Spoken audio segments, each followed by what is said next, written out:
Batasasulwa ssente ze baakolera mu kulwanyisa obulwadde obw'Ebola e Mubende ne Kasanda balabuddwa obuteekalakasa olwaleero nga gavumenti erangirira nti obulwadde buno buweddewo mu Uganda. Omusasi waffe Ssebuufu baana ba kintu yalina ebikirawo. Abavubuka basukka mu 10 abayambako mu kujjanjaba ekirwadde ky'Ebola e Mubende ne Kasanda ne batasasulwa bateekateeka okwegugunga olunaku olwaleero balabuddwa obutakikola kino nti kubanga baakukwatibwa bavunaanibwe. Amyuka omubaka wa gavumenti e Mubende Abubeka Birungi ategeezezza nti bafunye amawulire nti abavubuka bano abaalinga bayonja ebifo wajjanjabirwa abalwadde b'Ebola ne batasasulwa bateekateeka okwegugunga olwayo ku mikolo egigenda okubeerawo mu kitundu kino eky'e Mubende egy'okulangirira Uganda nga bwe takyali mu kirwadde ky'Ebola olw'ensimbi zaabwe ze babanja. Ono ategeezezza nti bano basaanye okugenda mu ofiisi ye n'abakulembeze abalala ku mitendera egy'enjawulo mu disitulikiti eno ey'e Mubende okulaba ng'ensonga zaabwe zikolwako okusinga okugamba nti bagenda kwegugunga n'okulemesa emikolo gino olw'ensimbi ze babanja. Naye ate nga mu rumors tuwulira nti walimu bamu abataddewo plan ey'okujja kwekalakasa oba baali bakozi baffe, naye njagala mbakubirize mbagambe nti bw'oba oyina sente ziwasigala ng'obanja kyandibadde kirungi jangu procedures ennungi ez'okubanjira mu sente ezo. Genda mu office ya RDC, genda mu office ya DHL, genda ku ddwaliro obanje sente. Naye ky'okujja enkya nti nze nja kujja mbataawanye ku mukolo neekalakaase ng'onoone, ffe nga government ne security department na police tugenda kukikiriza ekyo mpozi ng'olina legal document okuva ku police ekukkiriza okwekalakaasa. Kinajjukirwa nti abavubuka bano abasukka mu 10 gye buvuddeko bavaayo ne beemulugunya ku nsimbi zaabwe ezitaabasasulwa songa nga baakolanga emirimu gy'amaanyi okuyonja ebifo omwajjanjabirwanga ekirwadde ky'Ebola n'obulamu bwabwe baali babutadde mu matigga. Naye beewuunya okulaba nga baavaayo nga tebaweereddwa dde omunwe gw'ennusu yadde okuweebwa kontrakiti, ekintu kye baavaayo ne bawakanya nnyo. Omusaayi tukwata newe mutalina kaffe tutuukawo ewennyinyaza ositula omulambo ng'omuvubuka sitidde newaddeyo nwanirira ensi yange sina kyenfunye abalala basiimiddwa nze sisiimiddwa. Kataawo tuwulira obulumi bwa maanyi okukolera mu risiki eyo ngo abaana tubalekawo fe abakyala n'olekawo abaana n'olekawo omusajja n'ojja n'osula wano ng'okola ng'oli ku risiki ekisooka yakuluzinga na bufumbo kubanga nabwe bwali bugenda abasajja abamu ng'ogenda tayagala okole ki ojja okole. Naye ne tuwaayo obulamu bwaffe families ne tututeeka ku risiki obufumbo tubutadde ku risiki abaana tubatadde ku risiki abazadde ku risiki baneighbors ku risiki ne tujja ne tukola. Tuwulira obulumi bwa maanyi okubanga tubaddeawo nga balinga batutadde mu playing cards nga batuzannyira eno n'eno obuzoona kugamba kino tebatuwa contracts tetufunanga yadde sente n'emu. Ssebuufu baana ba kintu Kironde CBS FM e Mubende. Oluvannyuma lwa kkooti ya ssemateeka okusazaamu ennyingo eya 25 mu tteeka erikwata ku nkozesa y'emitimbagano ne kompyuta ebadde ejjako bannayuganda eddembe lyabwe ery'okweyogerera nga bakozesa emitimbagano, bannamateeka n'abakugu mu by'amawulire basabye nti emisango gyonna egivunaanibwa abantu nga gibadde gye bavunaanirwa mu tteeka lino gigobwe bunnambira awatali yadde okuyisa eddakiika emu bw'eti. Akawungeezi k'eggulo kkooti etaputa ssemateeka nga mu nnamula y'abalamuzi abakulembeddwamu omulamuzi Kenneth Kakulu yagobye ennyingo eya 25 mu tteeka eryayisibwa mu 2011 nga bwe kyasabibwa munnamateeka Ndulukana Maggi ne munne Roberts bwe bagenda mu kkooti okuwakanya ennyingo eyo. Bannamateeka bagamba nti engeri etteeka gye lyaleetebwamu yali eraga nti lirina ebigendererwa birala so si kuluŋŋamya nsonga z'amateeka n'ebyempuliziganya mu Uganda. Eyali pulezidenti w'ekibiina ekitaba bannamateeka ekya Uganda Law Society Fiona Abasawo ategeezezza laadiyo ya Kabaka Kyabasa ensajja ti babadde bamaze akaseera nga beemulugunya ku tteeka lino olw'ennyingo eziringa ezo eziggyako abantu eddembe ery'okweyogerera. Twasaba dda n'etteeka bwe lyali mu Parliament twawangayo ebirowoozo byaffe naye tebyatwalibwa mu consideration. Bill era nevaayo ne amendment bill biki byonna n'ogenda n'olaba nti byali birwanyisa eddembe ly'obuntu.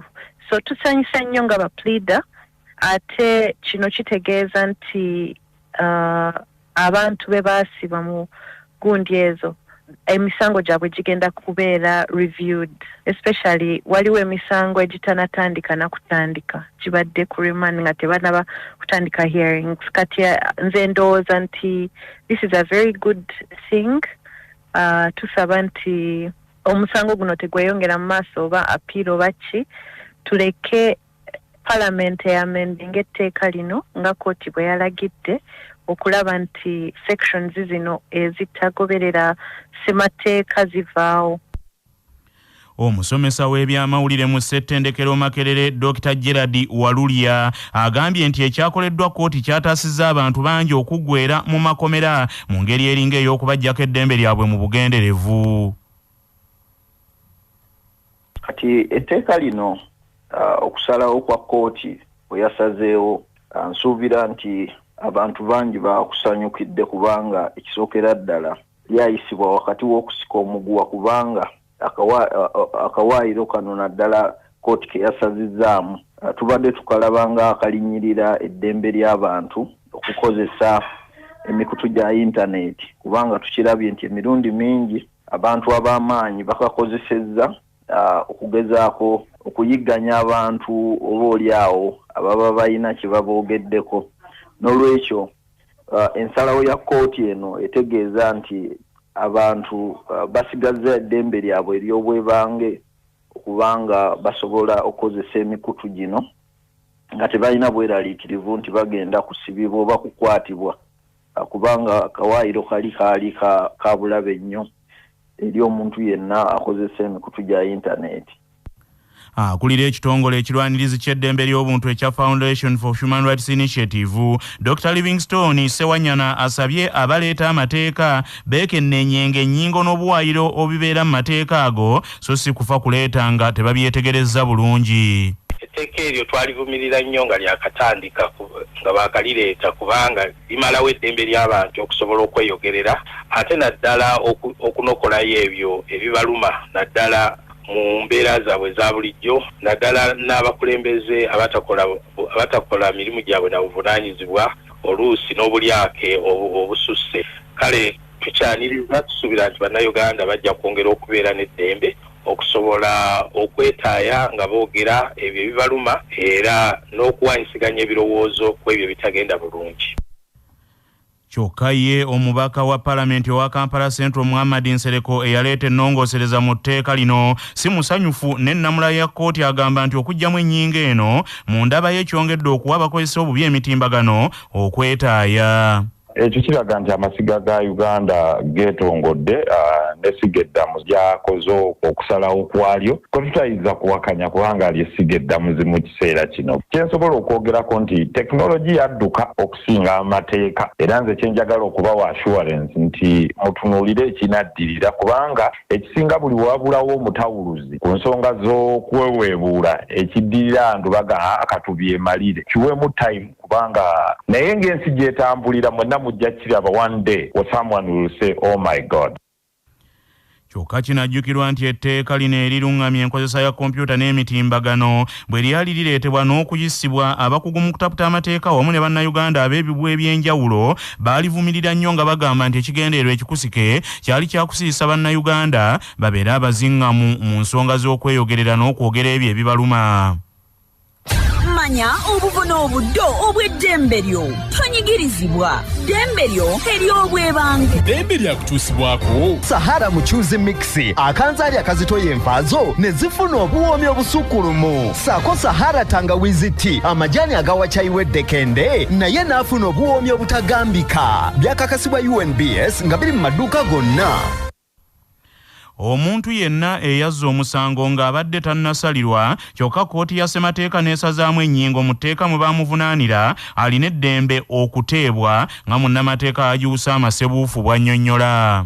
Akawaayiro ako tekagenda kuddamu kukola kusino kkooti yakayimirizza okukola. So kitegeeza nti omusango oguvuddewo ogwo naye eri abo abali mu kuvunaanibwa omusango ogwo naye abantu abalala omusango bwe bagusalira edda nga kkooti yakusalira dda omusango ogwo ng'ekozesa akawaayiro ako eno decision ya kkooti gwe tekwatako decision ekwata kwabo abali mu kuvunaanibwa. Ogeza singa omuntu ali mu kkooti essaawa eno awali nemba n'omusango guli kooti eguggyeewo era ekyo kimuteesa butereevu bw'abayisa emitendera egy'okunyonyola DPP naddala singa gavumenti enajulira mu Supreme Court ate nga tenafuna na kiragiro kya kooti ekiyimiriza ensalawo ya Constitutional Court. Abagoba ba taxi bali mu kasatiro olw'ebiragiro ebyayisiddwa poliisi y'ebidduka ebibalagira okwewandiisa n'okulaga ebibakwatako mu bbanga lya sabbiiti emu mu kaweefube okukendeeza obubenje ku nguudo obufuuse kabulindiridde ng'enkonge y'ekukkuba bw'etekukuba magende ekukuba madda.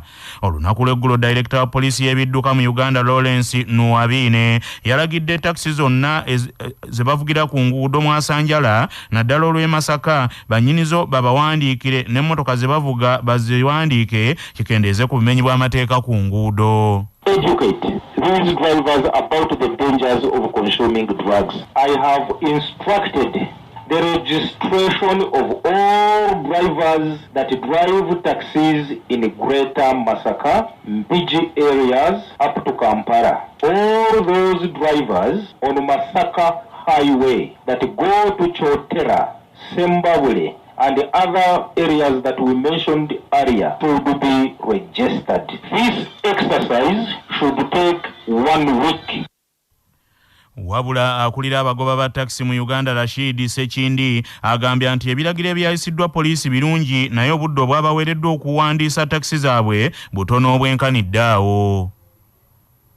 Okuwandiisa kuno nga bwe tubagambye nti twali twakutandikako dda ng'ebimu ebigenda okutuyamba kwe kumanya dereeva stage kwakolera oluguudo kwakolera emmoloka gy'avuga era nga twabagamba nti ne dereeva aneenyigira ennyo mu misango tugeze bamuwadde ebipapula bya sipiidi bingi ne tulaba mu likodi ze nga ebipapula bya sipiidi kitegeeza nti omuntu oyo be bamu abavugisa ekimama be bamu abataagala kugondera mateeka. Olwaleero ekisaakaate kya Nnaabagereka nga kiyingidde olunaku olw'omukaaga maama Nnaabagereka Sylvia Najinda yagenda okuba omugunjuzi omukulu. Omusasi waffe mu Nnanda gwe Musi John Kabituwe. Olwalira ekisaakate kya maama Nnaabagereka Gatonnya 2023 nga kiyingidde olunaku olw'omukaaga embeera ya bbugumu nnyo wano ku ssomero lya Moose High School e Kabembe Mukono mu ssaza ly'e Kyaggwe.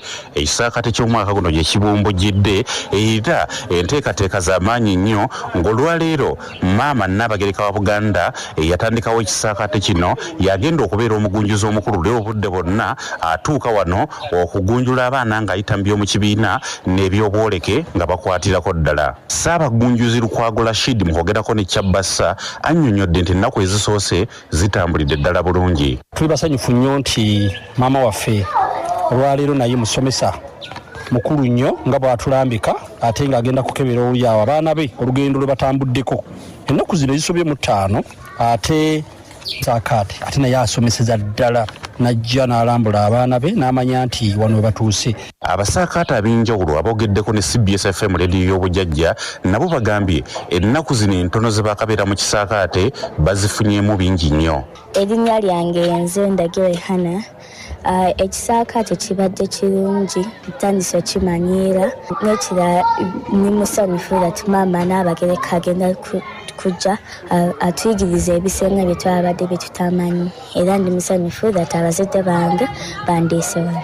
Erinnya lyange nze Nakalanzwita Margaret nga neddira nseenene nina emyaka 15. Saakaate kituyambye mu bintu bingi. Ku lwa 88 akatonze 8 CBS FM leediyo Lwasa Mayinja mu Nnanda gwe Musi John wano ku ssomero lya Moose High School e Kabembe Mukono mu ssaza ly'e Kyaggwe obumbujjira ekisaakaate ky'omwaka guno. Obulamu bwe bugagga kutuusibwako Amref Health Africa.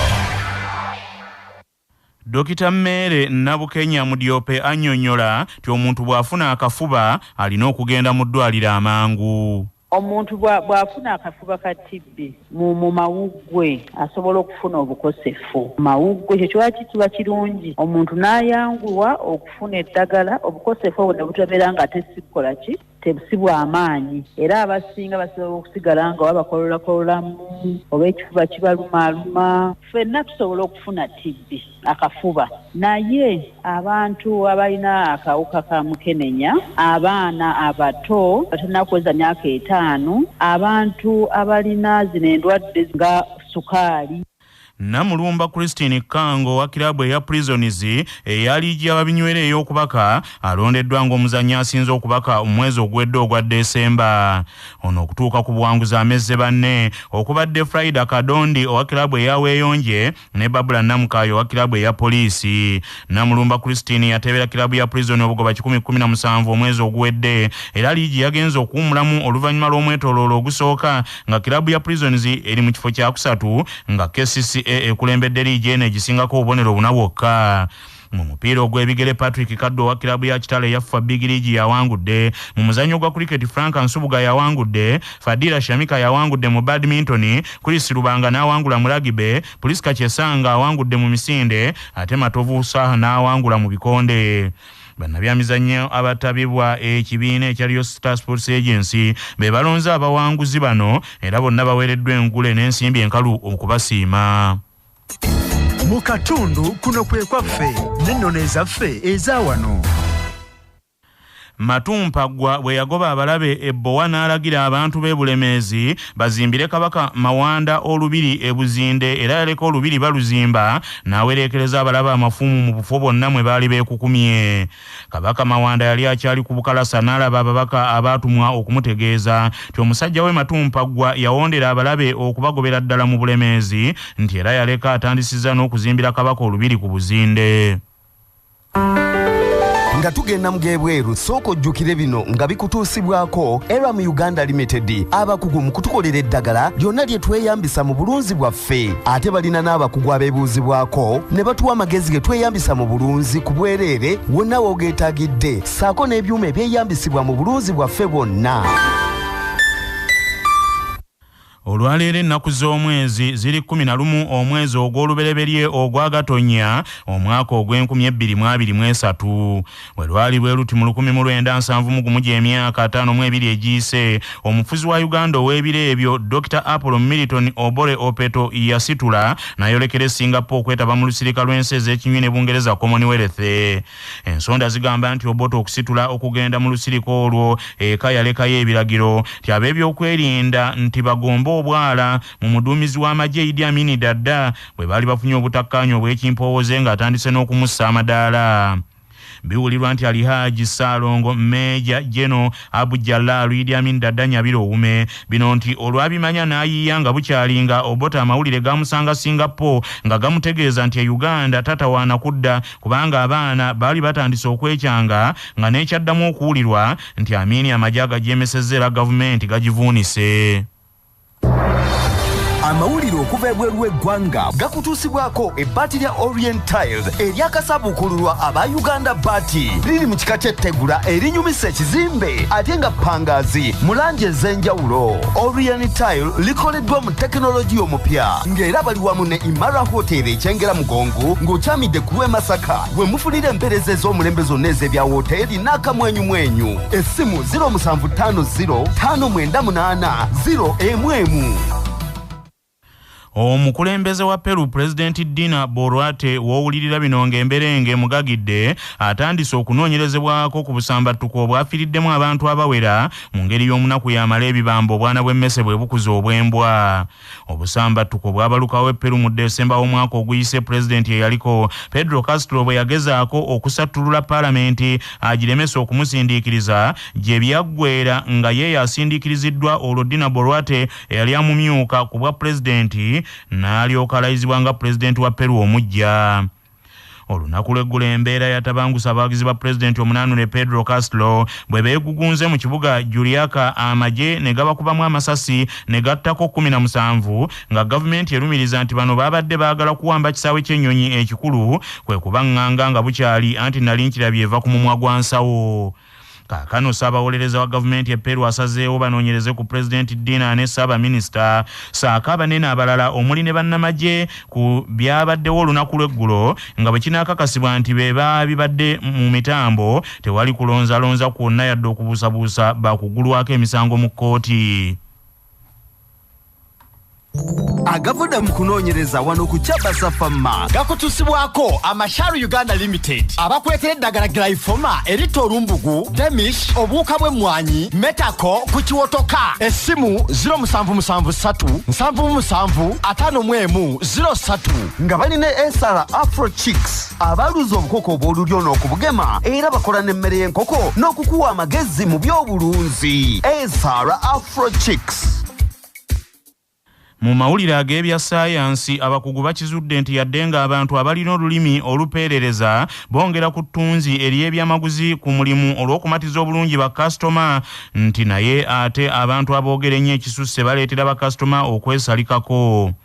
Abayivu abasookera mu bikokyo bya koyikoyirya nina mukazi wange yaluka emikeeka mingi naye atuula ku ttaka ensujju okunoonyereza okwa luno bakoledde ku Georgia Institute of Technology mu America okugezesa kwabwe ne bakukolera ku bantu 155. Bakagezi munnyo bakizudde nti yadde nga abantu baagala nnyo abantu ababoogereza naye ate tebaagala abantu beeyogeza kisusse nga buli kintu akinyumyako nga bano bwe bati bayinza nti n'okubeetamya okuwagira bizinensi emu yadde nga teboogedde. Abadde omutwe omukulu mu kunoonyereza kwa luno omugezi Professor Anne Jean agambye nti bakitunzi ekisinga okukola si kufukumula bigambo kubimala mu kamwa wabula lwe lulimi olulaga gw'oguza nti ye mukamaawo era omussaamu ekitiibwa kinene. Bannaffe amawulire ag'essaawa eno kangamalirize mu bufunze. Oluvannyuma lwa kkooti ya ssemateeka okusazaamu ennyingo eya 25 mu kuteeka erikwata ku nkozesa y'emitimbagano ne kompyuta ebadde ejjako bannayuganda eddembe lyabwe ery'okweyogerera n'okwogera ku bibaluma nga bakozesa emitimbagano, bannamateeka n'abakugu mu by'amawulire basabye nti emisango gyonna egivunaanibwa abantu mu tteeka lino mu nnyingo eyasaziddwamu gigobwe bunnambirwa be bagivunaana baddemu okwetaaya engeri kaakati kkooti ya ssemateeka gye yasiimudde ennyingo eyo. Abatasasulwa ssente ze baakolera mu kulwanyisa obulwadde obw'Ebola e Mubende ne Kasanda kitegerekese nti bateekateeka okwekalakasa olunaku olwaleero nti olw'obutasasulwa naye nga bano balabuddwa nti tebagezaako okukikola bagumiikirizeemu nga gavumenti leero lwerangirira nti obulwadde buno obw'Ebola buweddewo mu Uganda. Ekisaakaate kya maama Nnaabagereka olwaleero kiyingidde olunaku olw'omukaaga era ng'olwaleero omugunjuzi omukulu ye Nnaabagereka yennyini Sylvia Najjinda. Omukulembeze wa Peru President Dina Boluarte wowulirira bino emberenge mugagidde Ssaabawuliriza wa gavumenti alagidde batandika okumunoonyerezaako ku ttemu eryabadde Peru olunaku lw'eggulo omwattiddwa abantu 17 abawagira President gwe yasikira Castro nga kigambibwa nti amagye bano gaabakubye mu bugenderevu nga beekalakaasa olw'okuwagira omuntu waabwe eyamaamulwa mu ntebe naye nga yo gavumenti egamba nti bano baabadde baluse oluku okuwamba ekisaawe ky'ennyonyi. Bannaffe amawulire ag'essaawa eno bwe gatyo bwe gagenze tova